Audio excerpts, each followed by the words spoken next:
And welcome to this very, very special live stream. Now, I'm going to let you know what's going to be happening over the next 45 minutes, first of all, okay? So, very shortly, I'm going to be welcoming somebody very special to this stage. And I think you all know who it... They're beside themselves. They're beside themselves. She's going to perform some songs, then I'm going to be asking her some questions that have been put forward by the audience, and then we are going to see an exclusive first play of the new music video for Sumi. Wow, I think it's going to get very, very noisy in here, but I think, without further ado, we are ready to welcome to the stage a very special guest who I think it's safe to say has already achieved more in her 19 years than most of us will in a lifetime, probably all put together. So please make some noise for the very special Sabrina Carpenter.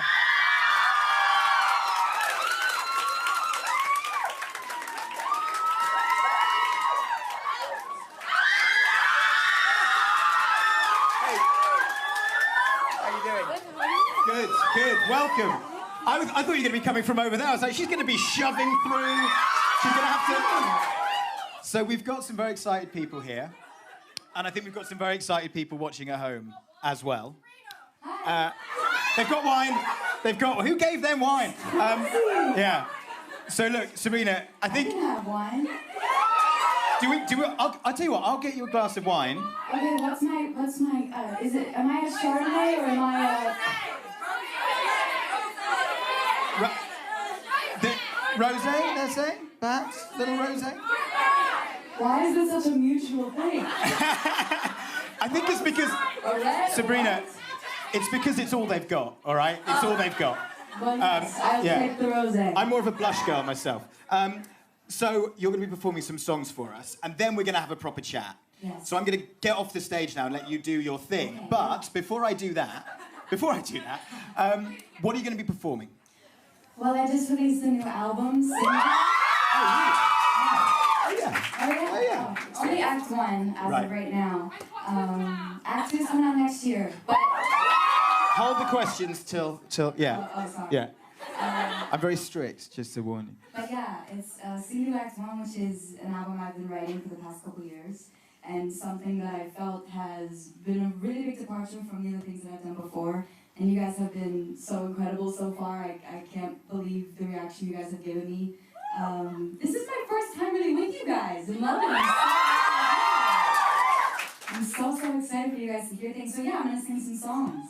Okay, great. Well, I think I should let you do that. After, please. Guys, okay, make some noise for Sabrina. You guys know Caleb, yeah? And those of you who don't know Caleb, this is Caleb.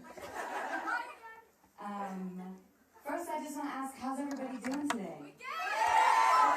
We've got rosé, so we're doing great. They didn't give us anything, okay, but it's okay. We're gonna sing for you.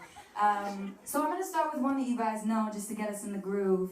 Don't be shy though. Sing along with me, okay? This is called Almost Love.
It's almost love, no, baby, no. Because it's almost love, but it could be love. Almost love, and you know it's almost love, baby, but it could be love. Because it's almost love, but it could be love, and it could be love. Yeah.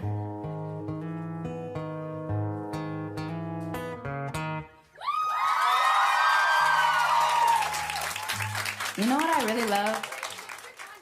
What?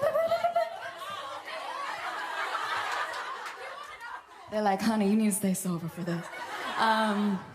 Y'all stopped singing at the ad-libs. That was the funniest thing in the world to me. Y'all like, yo, you can take that part. I was like, okay. So obviously we're doing a little stripped set for you guys, a little acoustic version. And these next songs that I'm singing, well, this next song I'm singing, I've never sang live before. I've never sang acoustic before. So it's gonna be a little different. But so pretty close to here, there's a place called Paris. And then in Paris, well, I'm not singing that yet. So in Paris, there's a place called the Louvre. And then inside the Louvre, there's like a painting.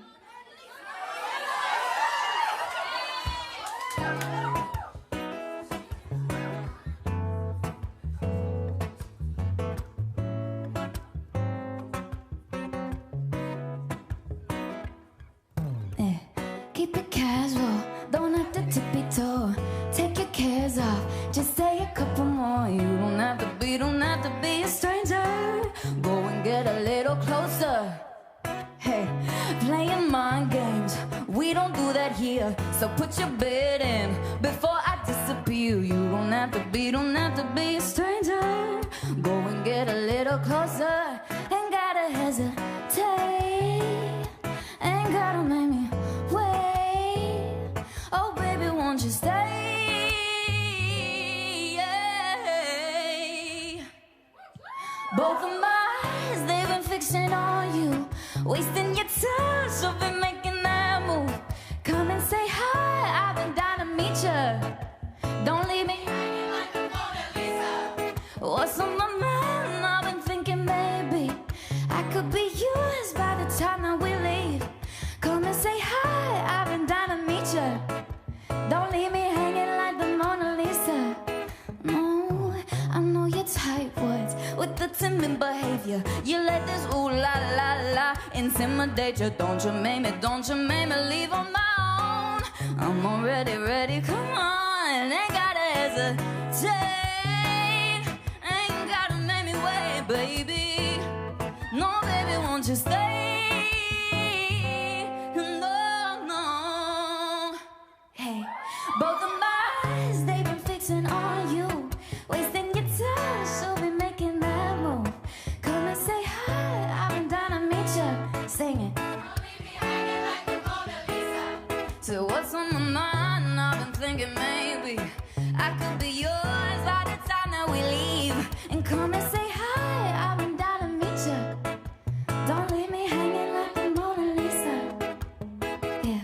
Don't leave me hanging, don't leave me hanging like the, don't leave me hanging, don't leave me hanging like the, don't leave me hanging like the. One more time. Go! Don't leave me hanging, don't leave me hanging like the, don't leave me hanging, don't leave me hanging like the, don't leave me hanging like the. Okay, now it's done.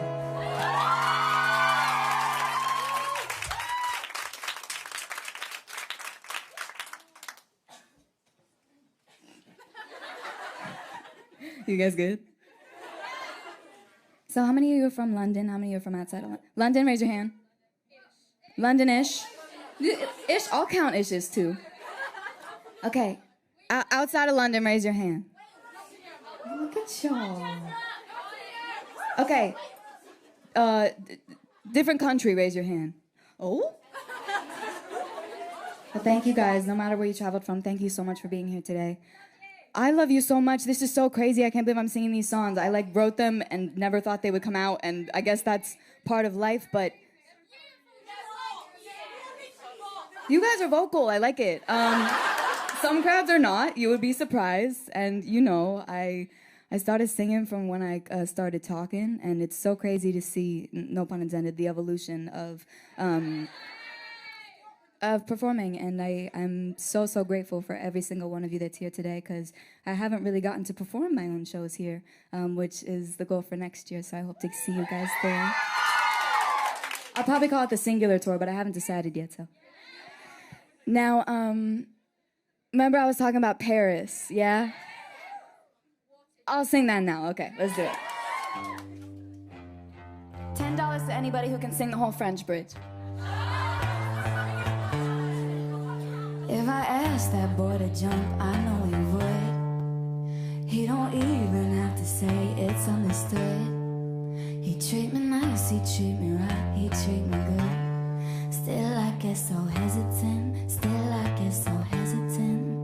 So I took myself where I think I should be. Something told me that it's waiting here for me. Parisian nights, Parisian high, Parisian breeze, feeding me like medicine, feeding me like medicine, yeah. It's so romantic in Paris, won't even try to compare it. Thought I was sure that I'd find it, but I already have love in UK. Yeah, it's so romantic in Paris. Yeah, I won't even try to compare it, babe. And thought I was sure that I'd find it, but I already have love in LA. Yeah, I already have love in LA. If you show me too much love, it makes me leave.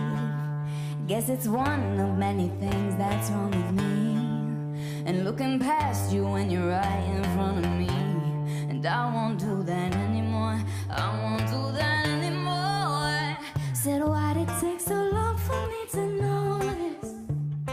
Scared to put the water with the roses. Halfway across the world for me to notice. But louder. Oh, it's so romantic in Paris. It won't even try to compare it, babe. And thought I was sure that I'd find it, but I already have love in LA. Yeah, and it's so romantic in Paris. I won't even try to compare it, no. And thought I was sure that I'd find it, but I already have love in LA. Je ne voulais pas tuer l'amour, mais il y a quelque chose qui donne envie d'aimer, d'aimer passionnément. Mon cœur est à toi pour toujours. Nobody. It's so romantic in Paris. Come on, won't even try to compare it.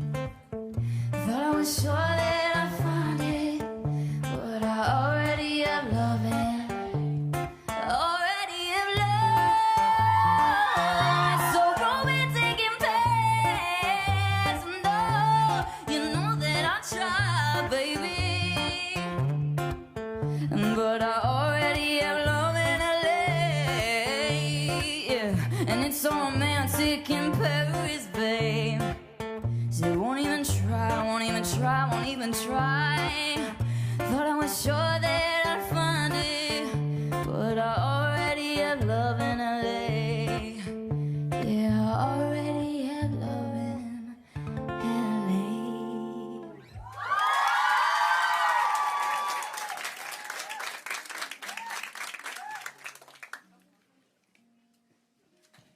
So YouTube, we here today. That was not a sentence. YouTube has been so supportive of me since the very beginning of my career. I literally couldn't be here today because I started posting covers on YouTube when I was 9. Don't look them up.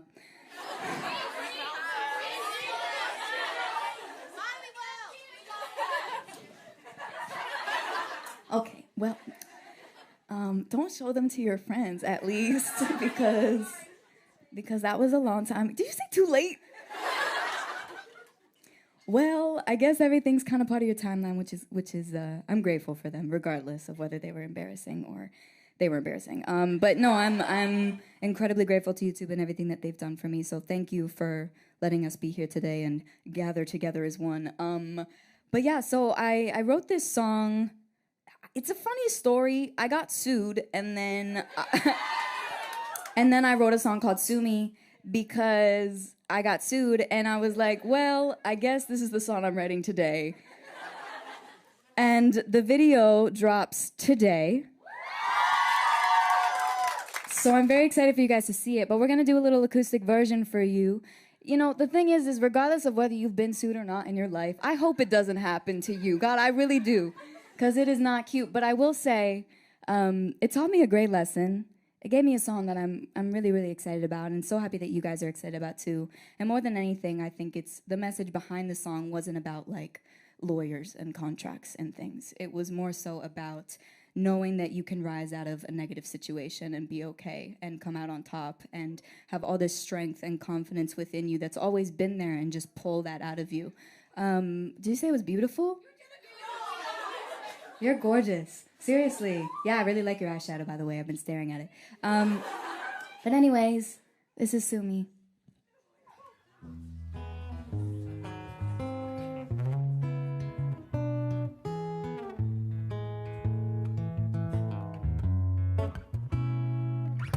Remember when you said that there's no second chance? Baby, I heard you've been open, you could change the past. You missed the long good nights, you missed the long goodbyes, you missed the long good nights.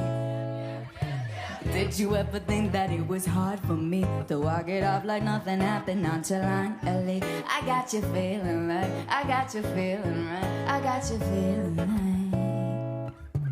That's my shape, I made the shadow, that's my name. Don't wear it out though, feeling myself can't be illegal, illegal. So sue me for looking so pretty tonight, wearing your favorite color under the lights, for moving on, doing everything right.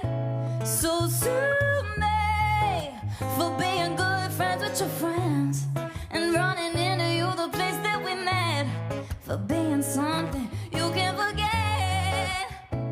So sue me.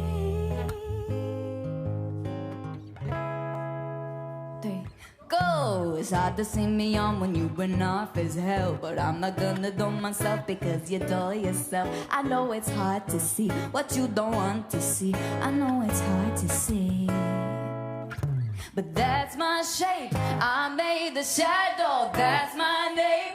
Don't wear it out though. Feeling myself can't be illegal, illegal. So sue me for looking so pretty tonight, wearing your favorite color under the lights, for moving on, doing everything right.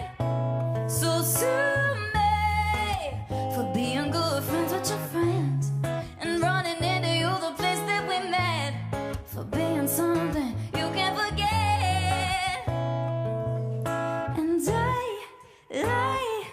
And I guess I'm hard to ignore and pick up that jar off the floor.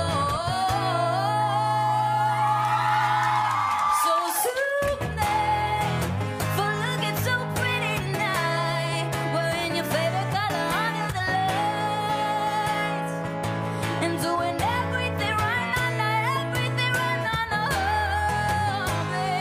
babe. You with your friends.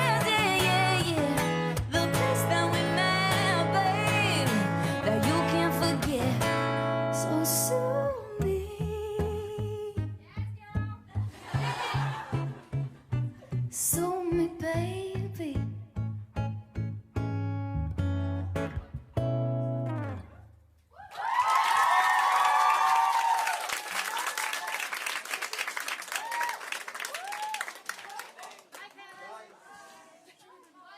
Make some noise for Caleb.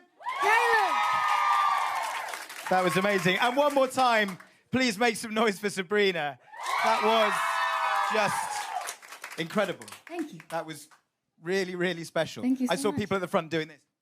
I can't believe you guys know the words. That's so crazy. Yeah. I was out here was me. I was like, should I give him the mic? I was like, Because how embarrassing would that be? You guys are the best. I love you. Thank you so much. And you actually very nearly do owe someone $10 for doing the French bridge. There's a girl who speaks French over there who did very well. Oh, I shouldn't have even... I didn't think anybody spoke fluent French. Oh my gosh, there's people in the world that speak fluent French. There's loads of them. Yeah. How was that for you? How was it? What's your Venmo? I will. I gotta get you $10. I really do. How was that though, performing those songs and performing them acoustically? Because they're not acoustic. Yeah, well, it's very different performing them acoustically, obviously, because the album is such an upbeat. Yeah, a lot of the songs are very upbeat, and honestly, the production is one of my favorite parts of the album because every song is so singular to their own. Full of those puns. Yeah, but honestly, my first album and kind of where my love for music grew was from just raw music and acoustic and stripped back instruments. And so a lot of the songs we wrote just on piano or guitar, and then the magic, and production came later. But I love doing it like this, and I love getting to see your faces and your freckles and your eyebrows and like literally everything's so up close. It's really fun. And it also gives your voice a chance to really, really shine. Thanks. Caleb's guitar is great, but... that's why we're here today. That's why we're here. To be honest. To the man with the guitar. So I've got some questions for you that from our lovely audience that people have sent in. So they're here. I think the people have asked a question. I'm going to name check them, so don't scream too loudly if your question is asked. But first things first. Now, obviously, we are here partly to celebrate Singular, the release. The release, yeah. Let's have a little whoop. Let's have a little whoop. Part one. David Olshanetsky. Oh, he's waving. Yeah. He says, how did you celebrate the release day for your album? And then he follows up with, have you bought lots of copies for yourself? Whoa, David. Hi, David. Yes, I went to Target, and they were so nice, they let me make an announcement over the loudspeaker. And is that true? Yeah. That is true, wow. I really learned a lot about rejection that day, because you'd be surprised, people don't want you to sell them things when they are trying to shop at Target. So, some people were like, oh, that's so cool, you have an album, like, that's great. And then other people literally looked at me like I was insane, didn't say a word, and walked away with their carts. Wow. Just strolled away. And so it was it humbled me that day. Sure. And but honestly, I celebrated. I was in New York, and it was really fun. And I was with a lot of people that I love, and they brought me balloons. And I was live streaming my fans, so I got to talk to them. Amazing. Yeah, what? What? What? You were with... Yeah. You were with Ashley. Yeah. Everybody knows your movements better than you do. I don't even know myself. Yeah. And I saw there was a big billboard in Times Square. That made me... Was that your first massive billboard in Times Square? That's like one of the coolest things in the world, maybe, to have. Yeah, how did that feel when you were just... I'm guessing you knew it was there. You weren't just like cruising through Times Square like, that's so awkward. Oh, no. Oh, my God. Fans. Like, no, I honestly, that was insane. I don't really know how to describe it. I felt like I was looking at someone else, to be quite honest. Yeah. So, yeah. Well, you look like... it was you. It was me. It was actually me. Yeah. Okay, I've got a question here from Alina Vadeva. I'm probably pronouncing people's names wrong. There she is. Nice wave over there. I guess kind of going back to the beginning and also, again, this album, but what inspires you to write music? It's a broad question, but it's an important one. Yeah, it's broad, but I think it's because the answer is broad and it comes from so many different places. That's probably why I started writing music as a little girl, because I never really liked to follow the rules. And within writing music, there's a lot of creating your own rules and making up what you think is right and what feels right in your heart, not to be gooey and stuff. But yeah, I think that was a huge thing for me. In finding this album, the inspiration came from me kind of starting to finally realize that my stories were good enough to tell, that I didn't have to rely on, other people's lives and other people's stories. And as much as obviously I want my songs to relate to you guys, I think I didn't realize that they already would, just because I've gone through them, and you guys, I'm sure, are going through the same things in different ways. Whether you're younger, older, I think you'll go through everything I'm talking about at some point if you haven't already. So a lot of different places. And when you first started writing music, were you writing for you? or did you already have an audience in mind? Were you writing songs because you wanted people to hear what you had to say, or were you writing songs because you just needed to express yourself? I didn't have an audience in mind. I don't think I ever write with a specific audience in mind, because then I think I'd be limiting myself to quite a lot. I try to just write as universally as I possibly can. But at the same time, staying true to the things that I like and the things that I would say and the way that I talk. And the funny thing that happened with this album, which is why I ended up calling it Singular, is because I don't know what happened. I think a switch just turned on in a different way, and I went in with a different mindset. And instead of being, you know, a little bit more lenient about things, I think I was going in with a lot more ideas and taking charge and taking control, and I was working with people that were accepting of that, regardless of who I was or my age or whatever it may be. They were very supportive in helping me find my voice, and so I think I'm still working on it, but Singular is definitely the closest thing to me. Definitely, and I think we'll talk a little bit more about, you know, the direction this album took, but Carolina wants to know, is Carolina here? Yeah. Hey girl, what's up? She wants to know, what is your favorite part of writing a new song?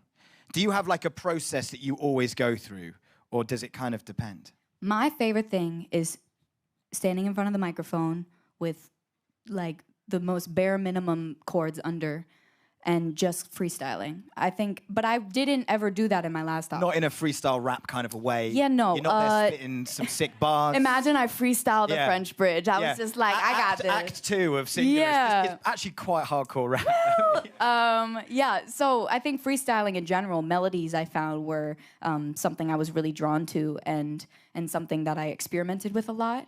But before, I would never have gone into the studio and been like, yo, give me that mic. Like, let me just try something. Like, I would never have done that, ever. So it was just kind of like a different side of me that I didn't really meet before. And she still doesn't really talk like that, to be honest. But she comes in with a different approach, yeah. But I feel like confidence. I'm talking about myself in the third person so much. Kind of, Well, look, you've had a billboard in Times Square. You can do that. It's like talking about her. Yeah. But I feel like confidence is kind of a theme that runs through the whole album, right? Yeah. And you mentioned that even with Sumi, like gaining confidence from difficult situations and stuff. And how important is that for you to get that message across?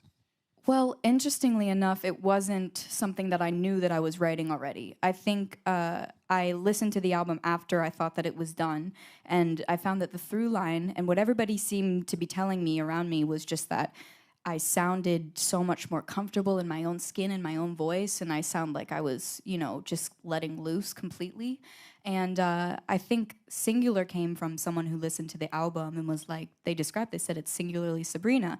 And I was like, oh, that's a cool word. And then I looked up all the other albums named Singular to make sure no one really famous took it. And then, actually, I think someone might have already. But then I was like, whatever, life is life. And then I named it Singular because I felt that that was not only a message that I really needed at this point in life, but a lot of you guys are my age. You're coming of age. You're coming into your own skin, and you're making decisions for the first time in life, and you're starting to take on a lot more responsibility. And there's a lot of scary things that you're already doing or that you're gonna do. And that was what I was going through. Don't cry. Yeah, don't cry. No, it's good. We're not scared. We're having fun. I'm guessing they're happy tears, though. Yeah, hopefully. But truthfully, you're facing a lot of things for the first time. And I thought, you know, there's a lot of days where it's not sunshine and rainbows. But the things that have helped me get through those days is the moments where I feel empowered, and the songs that I listen to that make me feel like Beyonce and, you know, things like that. So those are the kind of records I wanted to make. And we talked a little bit earlier about who you're writing for, and I think now you see the effect that your writing has on people. That must be You're really quite, crying. I'm so sorry. She's smiling, though. She's smiling, though. Yeah, it's like a really happy cry. Yeah. Oh. You're going to set me off. It's going to be... I love you so much.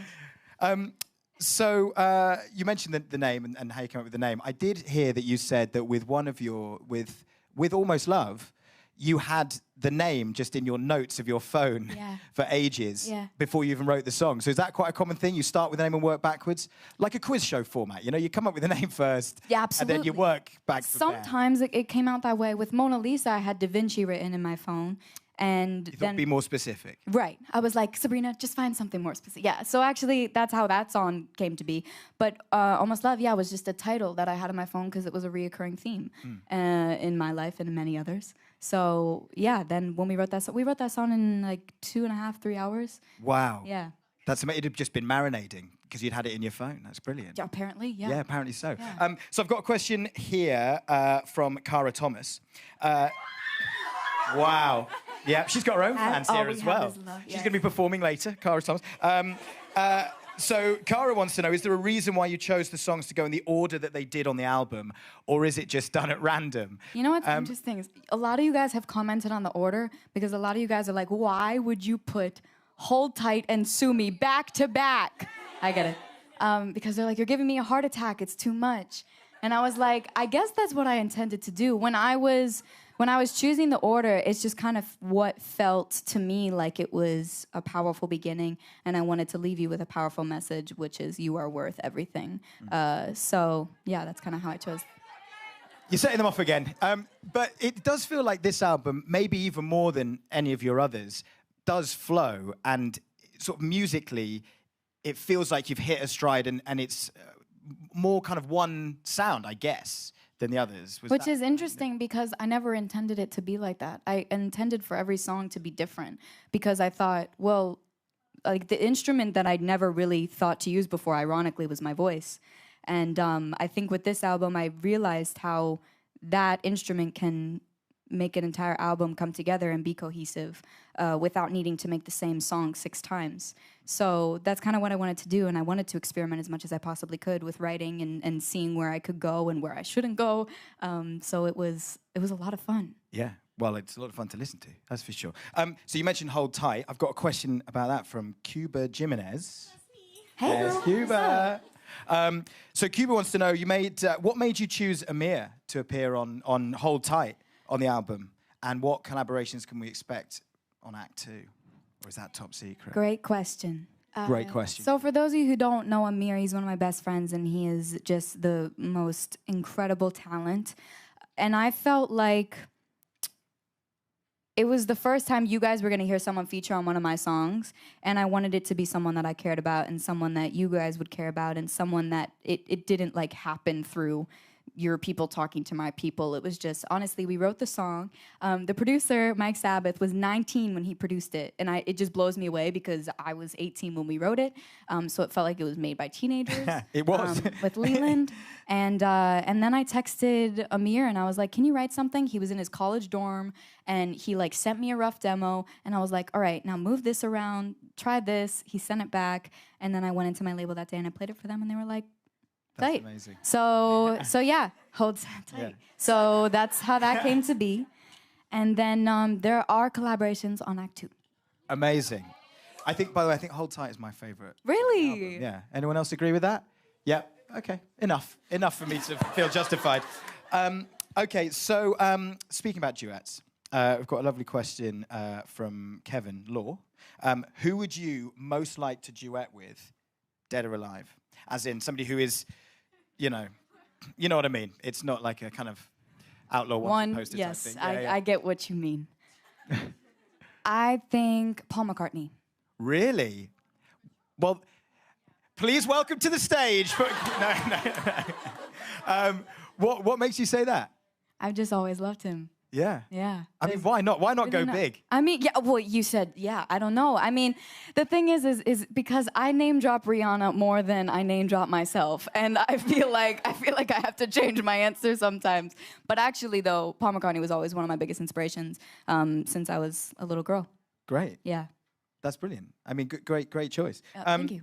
So you're here in the UK. I mean, I've got a question from Keely saying, do you like England? Yeah, well, Yeah. Know your audience. Yeah, no. Honestly, yes. Like, actually, one of my favorite places in the world. And I'm not just saying that because I'm here. Yeah. I'm not one of those artists that just gets on stage and says, Oregon, my favorite place I've ever been tonight. Woo. Actually, though, and I like Oregon. Oregon's great, too. But but yeah, the UK, I love you guys so much. And I wrote a little bit of the album here. I don't know if any of the songs that I wrote here are on this album, but it definitely inspired, no, not in a bad way. It honestly inspired me because I got back from writing in London, and that's when I started really writing singular. So I took a lot of inspiration from here and being here and just the feel of being here. I love it. And what's your favorite thing about England? You guys. That's the people. There they Hands are. down. Yeah. Okay, well, look, sadly, we are going to have to wrap up quite soon. I know. I've got one more question for you, though. And this one is from Rachel Thorne, who is there. And because we've got so many of your wonderful fans here, Rachel wants to know, what is your favorite fan experience memory? It is. It's still a great question, though. It is a great Rachel. question, but you know what? I get stumped every time I get asked this question because I have so many great experiences with everybody, and I hate to sound like that, but you know what I'm saying? Yeah, Well, give us a couple that spring to mind. They don't have to be your absolute favourites, but just what's the first one that springs to mind? She says it's still mean. You could say it was being at YouTube HQ in London with these guys. You know, there's America, there's Brazil. Yeah, that's true. But I'll say one of my favorites has been being here. Okay, great. Yeah. Very, very tactful. Well Very done. politically Okay, brilliant. Well, listen, thank you so much for answering the lovely fans' questions you. and for performing for us. Thank you so much. And it's been lovely hearing you talk about your music and the process. But now, I think it is nearly time for us to watch an exclusive first play of Sumi. But I just want you, before we see the video, tell us a little bit about it. Tell us about the creative process. There's a character, and she wants to be a lawyer. She loves the color pink. It's a great color. And I wrote a song called Sumi, and so I was like, well, it'd be really, really fun to kind of do an ode to a film that you guys have probably seen before, yeah? Legally Blonde. So you guys are going to be the first people in this room to see the Sumi music video for the first time. But everybody else who's watching, when you click the link below, you'll be directed to a website that'll show you the video at 5:30. And I hope you guys love it as much as we had fun making it. One of my best friends, Joey King, is in the video. And she's amazing. And yeah, I don't know. You guys, hope you like it. Amazing. Well, listen, thank you so much again. Please, can we make some noise for Sabrina? Brilliant. Okay, and we're going to see the video. Enjoy.